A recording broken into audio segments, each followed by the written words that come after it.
Он гар сар 7 дугаар сарын 21-ний өдрийн байдлаар усны ослын 58 удаагийн тохиолдол бүртгэгдэж 46 иргэн амь насаа алдсан харамсалтай мэдээлэл бүртгэгдлээ. Усны ослын нөхцөл байдлaalаад урьдчилан сэргийлэх мэдээллийг хүргэж байна. Он гар сар 7 дугаар сарын 21-ний өдрийн байдлаар 12 аймгийн 22 сум нийслэлийн 3 нурагт усны ослын 58 тохиолдол бүртгэгдэж 46 иргэн амь насаа алдсан харамсалтай мэдээлэл бүртгэгдлээ. Амь насаа алдсан иргэдийн 13 нь хүүхэд, 33 нь том хүн байна. Тухайлах юм бол Баяр наадмын амралтын өдрүүдэд нийслэлийн 1-р 8 аймгийн 10 сумд усны ослын 16 тохиолдол бүртгэгдэж 17 хүн амь насаа алдсан харамсалтай мэдээлэл бүртгэгдээд байгаа юм а.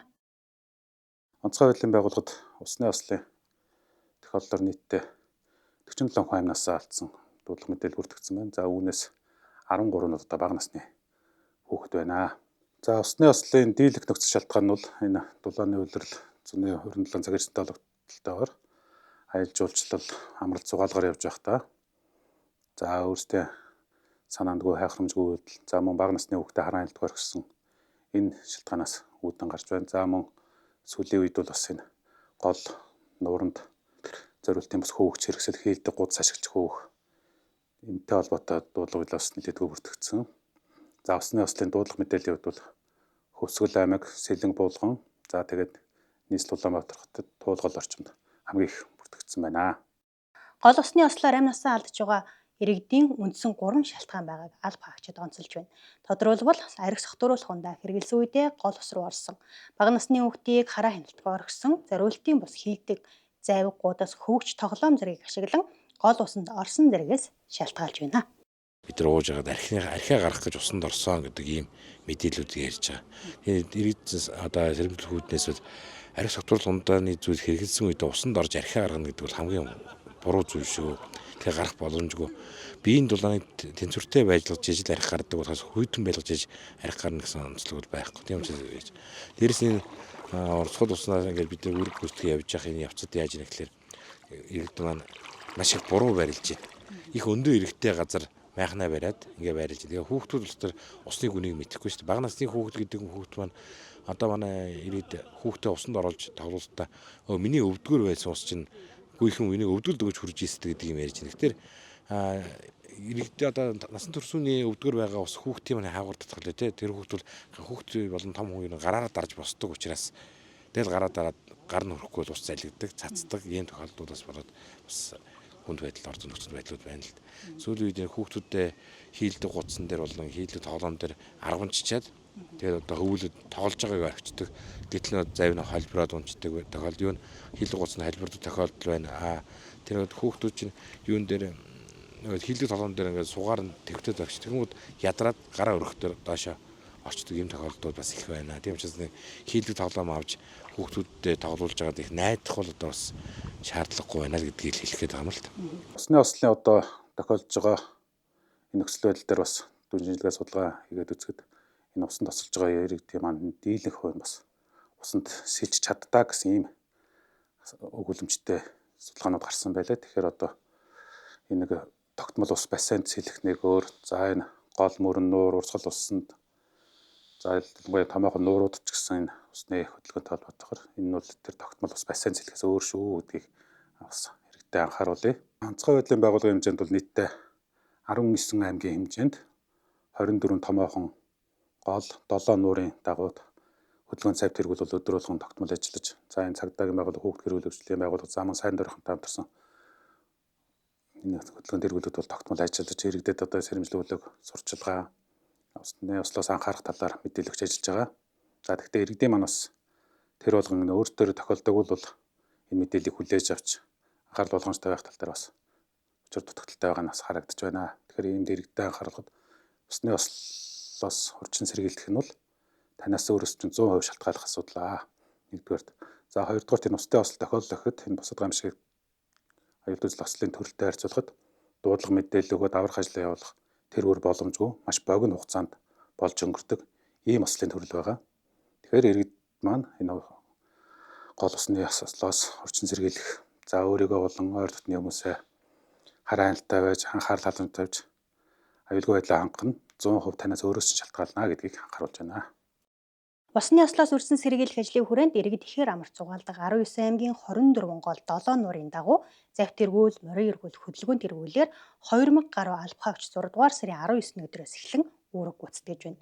Алба хаагчид гол усны ослоос үрсэн сэргийлэх сэрэмжлүүлэг мэдээлэл өгч хоригдсан тэмдэглэгээ бүхий самбаруудыг байршуулан аялагч амрагчдад зориулсан зөвлөмжийг тухайбарт хүргэн ажиллаж байна. Тиймээс иргэд аялагч амрагч та бүхэн мэргэжлийн байгууллагын өгч байгаа заавар зөвлөмжийг дагаж алба хаагчдын шаардлагыг биелүүлэн болцсошгүй эрслээс үрсэн сэргийлэхийг анхааруулж байна. Цагуурийн байгууллагаас гаргасан орой өдрүүдийн цаг агарын ерөнхий төлөв болоод хуурайшлын зэргийн мэдээллийг хүргэхээр бэлтгэлээ. Ихэнх нутгаар хуурайшилт ихтэй байгаа нь ой хоёрын төмөр болоод бусад эрсдлийг дагуулж байгааг албаныхан онцолж байна. Цагуурийн байгууллагаас гаргасан урьдчилсан төлөвөөр энэ сарын 23-нд Баруун аймагуудын нутгийн хойд, төв болон зүүн аймагуудын ихэнх нутаг, Говийн аймагуудын нутгийн зүүн хэсгээр, 24-нд төв болон зүүн аймагуудын нутгийн хойд хэсгээр, 25-нд Говь болон зүүн аймагуудын зүүн хэсгээр, 26-нд Ханган хөвсгөлийн уулархаг нутгаар, 27-нд нутгийн зарим газраар, 28-нд төв болон зүүн аймагуудын нутгийн зарим газар, Говийн аймагуудын нутгийн зүүн хэсгээр, 29-нд төв болон Говийн аймагуудын нутгийн зүүн хэсэг, зүүн аймагуудын нутгийн зарим газраар, 30-нд нутгийн зүүн хэсгээр бороо, дуу цахилгаантай аатар бороо орно. Салхи ихэнх хугацаанд ихэнх нутгаар секундэд 5-аас 10 м борооны өмнө салхи төр зуур ширүүлсэх төлөвтэй байна.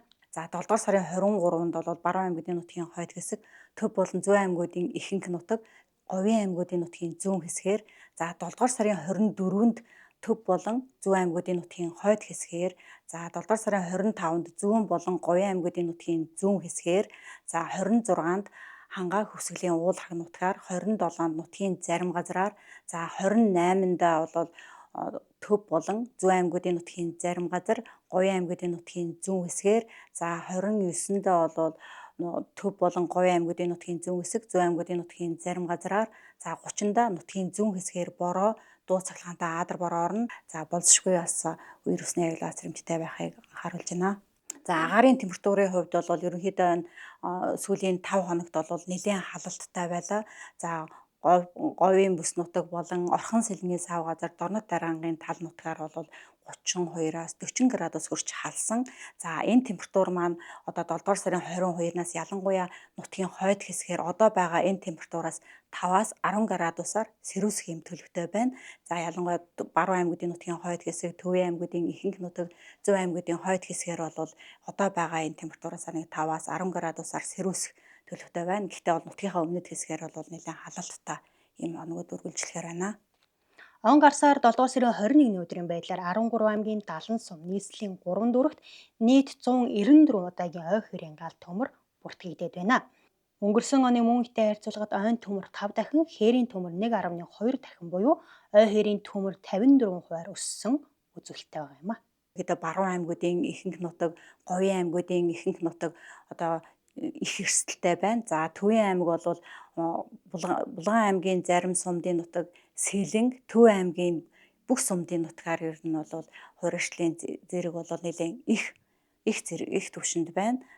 За хуурайшилтын одоо нэн аюултай буюу нүүл өндөр одоо эрсдэлтэй байгаа энэ цаг үед бол одоо төмрийн тоо давтамжийн тэгэл өнгөрсөн онтой харьцуулахад бол 54 орчим хувиар өссөн үзүүлэлттэй байна. За иймд бол одоо иргэд та бүхэн одоо аялал зугаал амралтанд явахдаа бол энэ галаа хэлэг байдал, ил гал төмөр гаргах, за шашны зан үйлдэл холбоотой арц үж асаах, зул асаах, за асаасан тамхи унтраахгүй хаях. За ялангуяа энэ ойн бүсэд одоо аялал зугаалах үедээ бол маш анхаарал сэрэмжтэй байхгүй бол хуурайшилтын одоо нийгмийн өндөр зэрэгтэй нийт нутгаар байгаа үед бол гал төмрийн аюул одоо эрсдэл сэрэмж бол одоо үргэлж одоо байнга одоо буурахгүй байна гэдгийг анхаарах хэрэгтэй байна. Онцгой байдлын цаг нэвтрүүлэг эрүүл мэндийн булангаараа үзэгч танд хүрж байна. Уушигны хорт хавдараар хөгжсөн 10 иргэний 9 нь 10 ба түүнээс дээшчил тамхи татсантай холбоотой хэмээн судлаачид үзсэн байдаг. Тиймээс уушигны хорт хавдрын үндсэн шалтгаан болсон тамхины хор уршигын талаарх мэдээллийг хүргэхээр агаараас 90 хайх аврах 111-р ангийн их хэмж Ахмад Маргад Эрдэнэ студид хүрэлцэн ирсэн байна. Уушиг гэдэг маань цэшний өндөд байрладаг. Хүчил төрөгчөөр хангах үр ихтэй, хос эрхтэн байгаа. Агаарт байгаа хүчил төрөгчийг хүний бүх биеэр тараана гэсэн үг. За тэгээд ингэж тарах явцад хэвийн хүний үйл ажиллагаа бол агаартай хүчил төрөгчийг аваад улаан эс чингээгээд хүний биеэр бүх хүчил төрөгч эдэмийг тарах үүрэгтэй байдаг. Хэрвээ тамхи татдаг хүний тэр процессыг арай өөр тийм ээ агаарт байдаг хүнд нэгтлүүд утаа болон тамхины өөрийнх нь 43 төрлийн хорт бодисыг таны цусан чингээгээд тэр бүх хорт бодис маань таны биеэр тарна гэсэн үг. За тэгээд уушигны хорт авдрын тухайд ярих юм бол уушигны хорт авдраар өвдөж байгаа 10 тутмын 9 тамхи татдаг гэсэн анаа нийцтэй байдаг. Тэгэхээр ерөнхийдөө шалтгаан нөхцөл нь тодорхой болж байна гэсэн үг. За уушигны хорт авдраас сэргийлэхийн тулд мэдээж хамгийн том үйл ажиллагаа бол тамхи татахаа болох.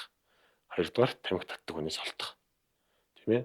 Ер нь жилд судалгаа байдаг л да жилд 600 мянган хүн дам тамхиталт гэж бид нар бүгдээрээ ярьдаг. Гэхдээ юу байдгийг мэддэггүй. 600 мянган хүн жилд дам тамхиталтын шалтгаанаас сурдаг. Нас барсан гэсэн судалгаа байдаг. Монгол улсын хувьд бол насан турш хүмүүсийн 44%, насанд хүрээгүй буюу хүүхдүүдийн 56% дам тамхиталтанд өртөж байдаг гэсэн үг. Тэгэхээр энэ маань яадаг вэ гэхээр уушигны хорт авдраар өвдөх магадлал нь 20-30% нэмэгдэнэ гэсэн үг.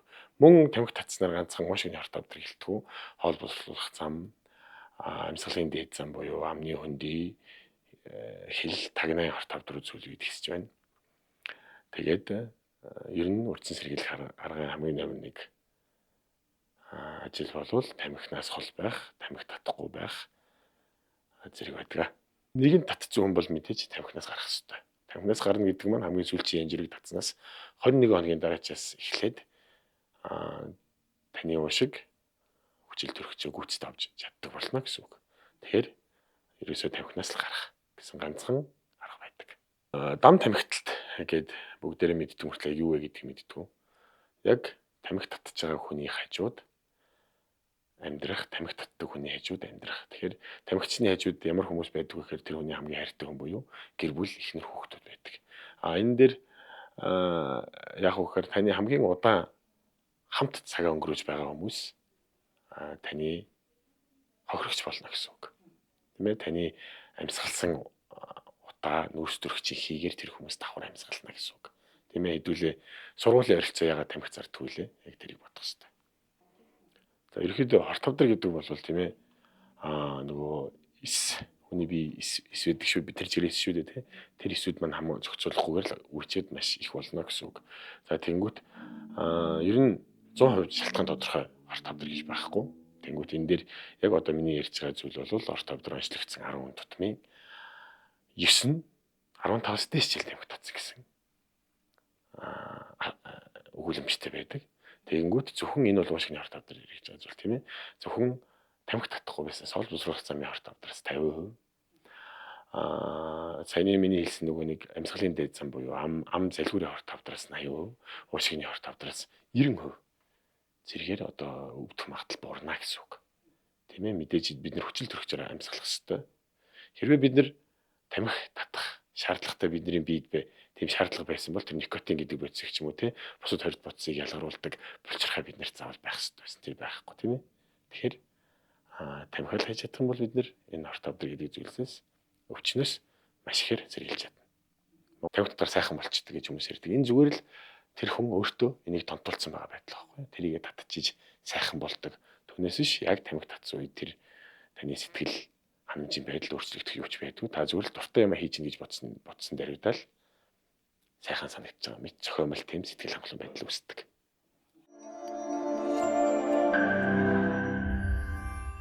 Гол усны осол уур ой хоёрын төмөргээд гамшиг ослын мэдээллийн тоо давтамж өдрөөс өдөрт нэмэгдэж байна. Тиймээс иргэн та аялал зугаалгаар амар зугаалахдаа аюулгүй байдлыг сайтар хангаж өөрийн болоод хайртай хүмүүсийнхаа эрүүл мэнд, эд хөрөнгө, амь насыг авран хамгаалахыг уриалж байна. Онцгой байдлын цаг нөтрүүлэгтэй хамт байсан үзэгчдэнд баярлалаа. Дараагийн дугаар хүртэл баяртай үзэгчтэй.